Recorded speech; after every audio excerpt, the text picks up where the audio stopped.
정결케 하고 주보혈 날 자유케 하니 주 앞에 나 예배하는 이 시간 나의 모든 것을 주께 드리네. 주의 손 날 위해 찢기셨고 주의 발 날 위해 박히셨으니 이제는 내가 사는 것이 아니요 오직 주를 위해 사는 것이라.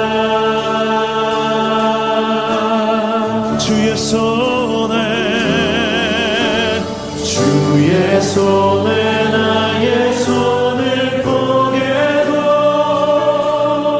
또 주의 발에 나의 발을 보게요. 나 주와 함께 죽고 또 주와 함께 살리라.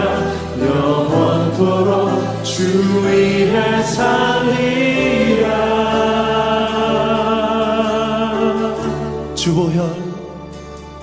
주보혈 날 정결케 하고 주보혈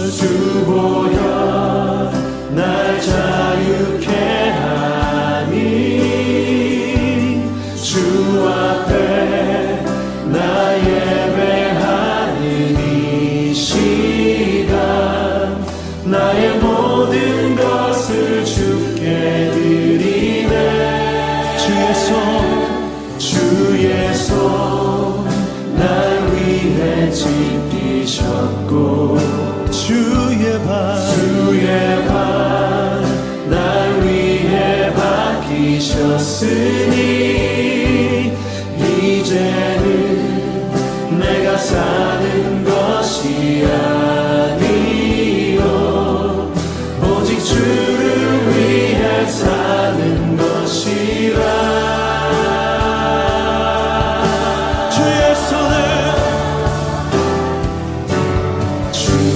손에 나의 손을 보게도 또 주의 발에 나의 발을 보게요. 나 주와 함께 죽고 또 주와 함께 살리라.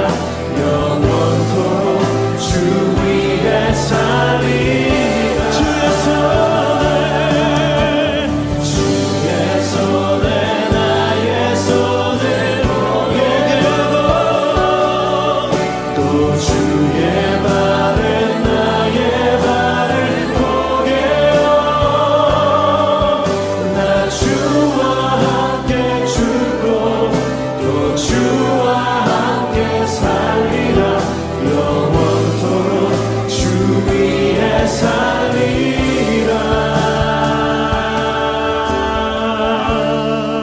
주 위에 살리라.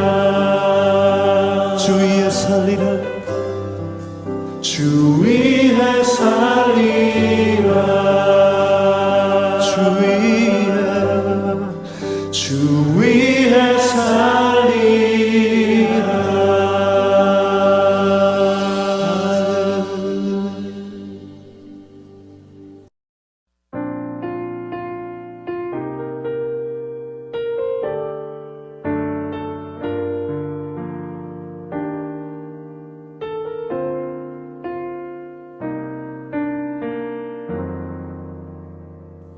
허무한 시절 지날 때 깊은 한숨 내쉴 때 그런 풍경 보시며 단식하는 분 있네.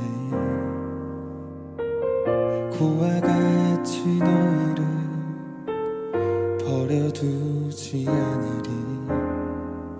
내가 너희와 영원히 함께하리라.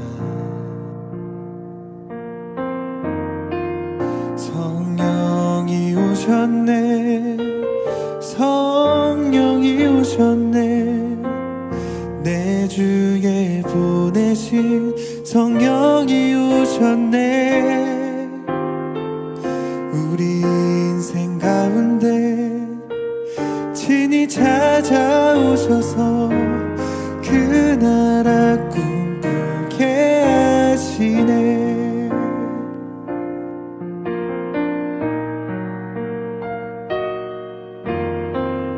억눌린 자 갇힌 자 자유함이 없는 자 피난처가 되시는 성령님 계시네 주의 영이 계신 곳에 참 자유가 있다네 진리의 영이신 성령이 오셨네 성령이 오셨네 성령이 오셨네 내 주에 보내신 성령이 오셨네 우리 인생 가운데 친히 찾아오셔서 그 나라 꿈꾸게 하시네 성령이 오셨네 성령이 오셨네 내 주에 보내신 성령이 오셨네 우리 인생 가운데 친히 찾아오셔서 그 나라 꿈꾸게 하시네 성령이 오셨네 성령이 오셨네 내 주에 보내신 성령이 오셨네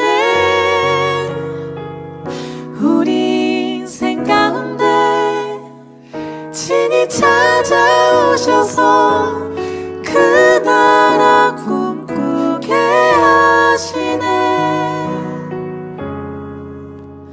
그 나라 꿈꾸게 하시네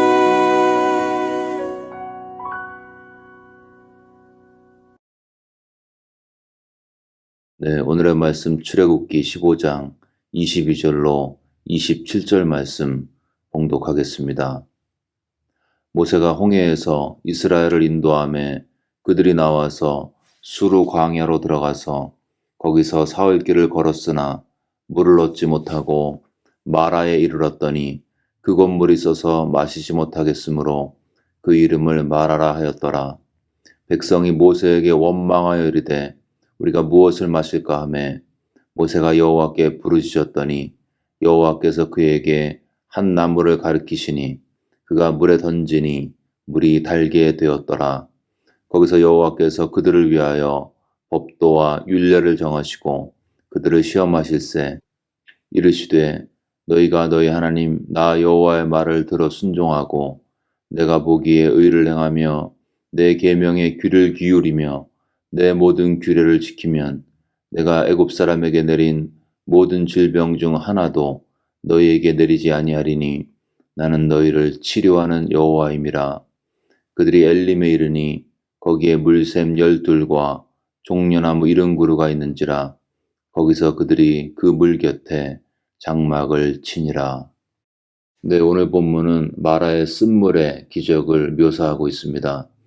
이스라엘 백성들은 홍해 기적의 놀라운 체험 후에 수르 광야로 가서 3일간 물을 얻지 못하면서 걷고 있습니다. 감사하게도 마라에서 물을 발견했는데 그 물이 하필이면 쓴물이었습니다. 이에 분노한 백성들은 모세를 원망했고 모세는 그 원망을 듣고 하나님께 부르짖으면서 기도했을 때 하나님께서 그 쓴물을 단물로 바꾸시는 기적을 베풀어 주셨습니다. 이 본문을 읽으면서 들었던 생각은 이 이스라엘의 삶 가운데 이들의 여정 가운데 고난과 기적이 늘 병존했구나, 이런 생각을 하게 되었습니다. 본문의 시작은 홍해를 언급하고 있죠. 22절에 보시면 모세가 홍해에서 이스라엘을 인도하매, 홍해의 기적을 체험한 이스라엘, 얼마나 짜릿하고 즐거웠을까요? 자신들을 압제하던 애굽의 군대가 눈앞에서 몰살하는 것을 눈으로 목도했습니다. 이런 것은 영화로 봐도 감동이 있습니다.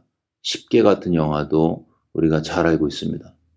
이런 2차원적인 영화도 감동을 주는데 이스라엘이 체험한 것은 2차원이 아닌 3차원의 실제 세계에서 눈으로 직접 목도했습니다. 놀라운 감동이, 또 짜릿한 즐거움이 그들의 심령 가운데 있었을 것입니다. 근데 감동만 있었던 게 아니고요.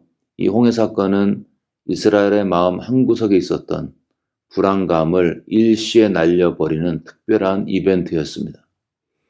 애굽의 압제 가운데 있으면서 혹시 하나님께서 우리 민족을 버린 것은 아니실까? 아브라함에게 약속하셨던 그 구원의 메시지, 그것이 취소된 것이 아닐까라는 그런 두려움이, 그런 막연한 두려움이 그들의 심령에 있었을 것입니다. 그런데 홍해 기적을 통해서 하나님께서 증명해 보이신 거죠. 아브라함에게 약속되어진 당신의 언약이 여전히 살아있고 유효하다는 것을 보여주신 것입니다. 그래서 이 기적을 체험하면서 이스라엘은 생각했을 것입니다. 하나님께서 우리 민족을 정말 특별하게 생각하시는구나. 하나님의 호의가 우리의 삶 가운데 있구나. 그런데요, 놀랍게도 이러한 감동과 안도감이 충만해서 즐기고 있었던 그 이스라엘 백성이 인도받은 곳은 지속적인 기적의 처소가 아니었습니다. 22절에 보시면 모세가 홍해에서 이스라엘을 인도하여 그들이 나와서 수르 광야로 들어가서, 이렇게 기록하고 있죠. 모세의 기적 후에 그들이 인도받은 곳은 광야였습니다. 광야에는 물이 없습니다. 이스라엘 백성은 3일 길을 걸으면서 물을 찾아 헤맸는데 결국 물을 얻지 못했습니다. 우리 인생하고 비슷하죠. 우리가 때로는 하나님의 기적적인 체험을, 인도하심을 체험하기도 합니다. 이건 정말 하나님께서 하신 것이야. 하나님께서 나를 버리지 않으셨구나. 하나님께서 함께 하시니까 내 인생이 이제 펼쳐지겠네. 모든 게 다 잘 될 거야. 하나님의 말씀도 있잖아. 사랑하는 자여, 내 영혼이 잘됨과 같이 내가 잘되고 강건하기를 원하노라. 내가 기적을 체험했으니까, 하나님의 인도하심이 분명히 있었으니까 내 영혼도 잘되고 건강도 좋아지고 아이들도 잘되고 재정도 충만해질 거야. 이런 기대를 하죠. 그런 상태에 있는 우리들을 우리가 체험하는 것은 놀랍게도 또 다른 기적의 연속이 아니고 광야인 것입니다. 물이 없고 먹을 것이 없는 곳이 광야죠. 인간의 기본적인 필요가 풍족하게 채워지지 않는 곳이 광야인 것입니다. 광야는 지루한 곳이기도 합니다. 3일 길을 그냥 걷는 거죠. 불평이 쏟아지고 이스라엘처럼 지도자를 비난하고 서로를 원망하는 곳이 광야인 것입니다. 왜 하나님께서 홍해의 놀라운 기적 후에 이들을 광야로 내모셨을까요? 물이 없어서 걸어야 하는 고난의 장소로 왜 하나님께서 이스라엘을 인도하셨을까요? 광야는 그들이 불순종해서 간 곳이 아니었습니다. 그들은 하나님의 인도하심을 순종해서 모세가 이끄는 대로 갔는데 거기가 광야였습니다.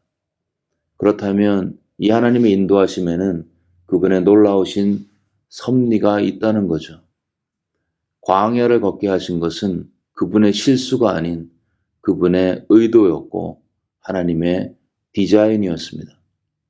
순종하는 자에게도 찾아오는 광야의 고통의 이유를 성경은 이렇게 정확하게 기록하고 있습니다. 내 하나님 여호와께서 이 40년 동안에 내게 광야 길을 걷게 하신 것을 기억하라. 이는 너를 낮추시며 너를 시험하사 내 마음이 어떠한지 그 명령을 지키는지 지키지 않는지 알려 하심이라. 이 말씀에 의하면 광야의 이유는 두 가지인 것입니다. 첫 번째, 너를 낮추시고 두 번째, 너를 시험하사. 즉 성숙과 테스트인 거죠. 성숙과 테스트. 이 두 단어를 합쳐서 생각하면 광야에서 성숙의 정도에 따라서 테스트의 통과 여부가 결정되는 곳이라는 거죠. 우리가 기억할 중요한 원칙, 그것은 인간은 고난 없이 성숙하지 않는다는 것입니다. 거꾸로 아프면서 성장하게 되어 있습니다. 성장통이란 말도 있습니다. 아무런 고난 없이 산 사람은 그 사람의 사고나 성품이 가볍고 얕게 되어 있습니다. 거기에 깊은 진리가 결코 역사할 수 없습니다. 여러분, 진짜 멋진 사람은 광야에서 그 심령이 다루어진 사람인 것입니다. 만들어진 꽃길만 걸어온 사람은 그 꽃이, 눈에 보이는 꽃이 인생의 전부인 줄 착각하며 살게 되어 있습니다. 그 꽃이 피기 위해서 더러운 걸음이 필요하고 한여름 농부가 흘리는 땀이 필요하고 비바람을 이겨내는 시련이 그 식물을 강하게 한다는 것을 그 사람은 결코 알 수가 없습니다. 프랑크 르박이 권능의 일기라는 책에서 고백하고 있습니다. 삶이 편안하고 즐겁고 어려움이 없었던 시간은 지금 돌아보니까 올라가는 시간이 아니었고 타성으로 내려가는 기간이었습니다. 여러분, 하나님은 하나님의 사람을 광야로 인도하십니다. 거기서 더 겸손하라고, 거기서 더 성숙하라고, 그래야만 가나안에 들어갈 수 있기에 광야에 뺑뺑이를 돌리시면서 성숙하게 하시고 가나안에 들어가기 합당한지 시험하시고 아직 안 되었네 그렇게 판단하시면 다시 돌리시고, 그렇게 광야는 나의 성숙과 하나님의 시험이 반복되는 장소인 것입니다. 자, 그럼 생각해 보면 가나안에 들어가는 게 우리의 궁극적인 목표라면, 그리고 그 기준이 성숙에 있다면, 그리고 그 성숙은 광야를 통해서만 일어날 수 있다면, 그렇다면 홍해 기적과 광야의 고난 중에 무엇이 더 중요할까요? 물론 둘 다 중요하지만 어떤 의미에서는 홍해의 기적이 화려해 보이고 멋져 보이지만 그것보다 더 중요한 것은 광야의 고난인 것입니다. 왜냐하면 거기서만 가나안에 들어갈 성품이 준비되기 때문인 것입니다. 하늘나라에 입고 들어갈 예복이 고난의 한복판에서만 준비되어지기 때문인 것입니다. 그래서 고난의 다른 이름은 redemptive suffering, 구속적 고난, sanctified suffering, 거룩한 고난인 것입니다. 물론 고난 자체를 숭배하지 않습니다. 왜냐하면 고난은 일시적인 수단에 불과하기 때문이죠. 그러나 고난은 성도의 철로 역정에서 반드시 있어야 하고 있게 되어 있습니다. 그 고난의 로프 끝에서 결국 하나님을 만나고 하나님을 닮은 성품을 얻게 되는 것입니다. 우리는 방금 광야의 고난이 본질적으로 중요하다고 확인했습니다. 그렇다면 기적은 무슨 의미가 있을까요? 6월절의 기적, 홍해의 기적, 마라의 쓴물의 변화의 기적, 이런 간헐적인 기적이 분명히 있었습니다. 거기엔 주님의 뜻이 있었겠죠. 이 기적의 의미는 무엇인가요? 그것은 아마 이스라엘 백성이 광야에서 고난만 겪으면 완전히 무너질 수도 있었을 것입니다. 고난을 겪으면서 그들이 완전히 마음이 의기소침해지고 그들의 마음이 완전히 무너져서 하나님을 포기하고 멸망하지 않도록 하나님께서 하나님의 백성들을 향한 배려로 때로 기적을 베푸신 것처럼 보입니다. 고난의 강도가 세지고 기간이 길어지면서 지치고 포기할 수 있었던 그들의 심령 가운데 하나님께서 때로 개입하신 거죠. 기적을 통해서 이 지긋지긋한 광야, 가나안이고 뭐고 다 필요 없어. 당장 견딜 수 없단 말입니다. 이런 원망과 불평이 그들의 심령을 지배하기 시작했을 때 때때로 하나님께서 하나님의 기적과 개입을 체험케 하심으로써 그들의 낙심한 심령 가운데 하나님께서 여전히 우리와 함께 하시는구나. 우리를 버리지 않으셨구나. 하나님의 호의는 아직도 유효한 것이구나. 이런 하나님의 일하심을 체험하면서 그들은 연약해진 무릎을 다시 세우고 낙심한 심령 새롭게 하고 힘을 내서 광야를 걸었을 것입니다. 본문에서 이스라엘은 기적과 고난을 순차적으로 체험하고 있습니다. 한편으로는 홍해와 마라의 쓴물의 기적을 체험하고 그 중간중간에 여전히 목마른 광야를 걷고 있습니다. 우리는 기적에 열광하지만 본질적으로 중요한 것은 광야의 고난인 것입니다. 고난을 통해서만 가나안 통과 시험에 합격할 수 있기 때문이죠. 감사하게도 그 광야에서 완전히 무너지지 않게 하시는 하나님의 안전장치가 기적이었던 것입니다. 신약에 보시면 주님께서 당신을 따르는 자들에게 30배, 60배, 100배로 더 얻게 되지만 고난을 함께 겪는다고 경고하셨습니다. 세상에서 너희가 환난을 당한다 하셨지만 동시에 세상을 이긴 내가 너와 반드시 함께 하신다고 말씀하셨습니다. 용기, 거룩, 조건 없는 사랑, 인내, 이러한 하나님의 성품은 광야에서만 배울 수 있습니다. 그래서 우리가 하나님의 호의 가운데 있다 할지라도 우리의 삶에 광야의 목마름은 계속되는 것입니다.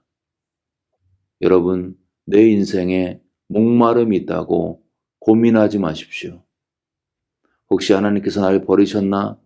갈등하지 마십시오. 원래 하나님의 백성들 가운데 목마름이 있는 것입니다. 광야에서 거룩한 깨어짐을 체험할 때 우리는 고백하게 되는 것입니다. 고난은 유일한 길이었다는 것을. 무엇으로의 유일한 길이요? 가나안 입성을 향한 유일한 길. 하나님의 천국 백성의 성품을 배울 수 있는 유일한 길. 오늘도 고단한 광야의 길, 때때로 내 삶에 개입하셨던 나의 홍해 사건, 나의 마라의 쓴물 사건을 기억하면서 무너진 마음 추스리고 가나안 바라보면서 한 걸음 한 걸음 걸어가시기를 주의 이름으로 축원합니다.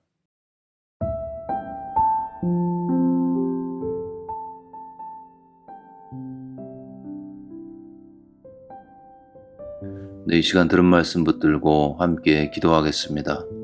우리 삶에 끊임없이 닥쳐오는 어려움과 환난, 광야의 어려움들, 그 앞에서 이미 과거에 우리에게 베풀어 주신 하나님의 은혜와 기적들, 또한 이 고난의 끝에서 우리에게 허락되어질 가나안 땅을 기억하면서 고난에 두려워하지 않고 물러서지 않고 포기하지 않고 예수님 의지하고 그대로 뚫고 지나갈 수 있는 믿음을 달라고 들은 말씀 마음에 새기면서 함께 기도하겠습니다.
계속해서 코로나 사태 진정을 위해서 기도하실 때 고통 중에 있는 환자, 가족들, 의료진들과 정책 당국자들, 과학자들에게 하나님께서 필요한 은혜와 은총으로 덧입혀달라고 기도하겠습니다.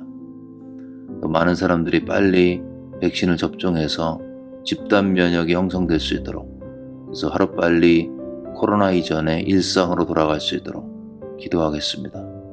재정적으로, 정신적으로, 영적으로 어려운 분들 하나님의 은총으로 붙들어 달라고, 코로나 사태 때문에 힘들어하시는 분들, 고통받는 분들, 수고하는 분들 기억하면서 기도하겠습니다.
마지막으로 교회를 위해서 기도하실 때 코로나의 환난과 어려움 중에도 교회가 복음의 빛을 분명히 드러내어서 이 불안하고 두려운 세대 가운데 하나님의 은혜의 메신저로 쓰임받을 수 있도록 기도하겠습니다. 우리 주변에 몸과 마음이 아픈 분들, 심령이 상한 분들, 영적으로 눌린 분들 기억하면서 하나님의 치유가 그들의 심령과 육체 가운데 넘칠 수 있도록 우리 교회를 위해서, 성도들을 위해서 한마음으로 기도하겠습니다.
이제 다 같이 마음을 모아서 주기도문을 주님께 올리겠습니다.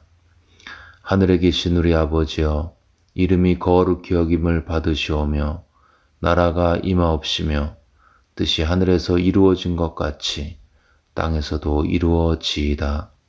오늘 우리에게 일용할 양식을 주시옵고 우리가 우리에게 죄 지은 자를 사하여 준 것 같이 우리의 죄를 사하여 주시옵고 우리를 시험에 들게 하지 마시옵고 다만 악에서 구하시옵소서. 나라와 권세와 영광이 아버지께 영원히 있사옵나이다. 아멘.